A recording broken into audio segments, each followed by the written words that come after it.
Mase ngithi-ke kubantu, mhlawumbe umuntu kumele ayikhulumele yena, angakhulumeli omunye umuntu. Njengoba mina ngiyiganela umuntu omdala nje. Mina lo muntu omdala ngimgane angiphoqwanga umuntu.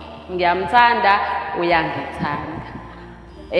Futhi-ke engingakusho nje, mina-ke ontanga yami abangenzelanga lutho. Kodwa uyena lo muntu omdala ongenzele utho, ongenze ngabaluleka, ngayibona ngibalulekile, wanginika uthando ontanga yami futhi abangakaze banginike lona.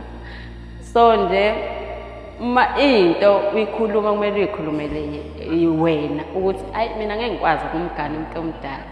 Kodwa mina ngithi nje ngamgana umuntu omdala futhi anginankinga nomuntu omdala, futhi-ke umuntu omdala ophathana kahle. Ngale kokuthi unemali noma akanamali.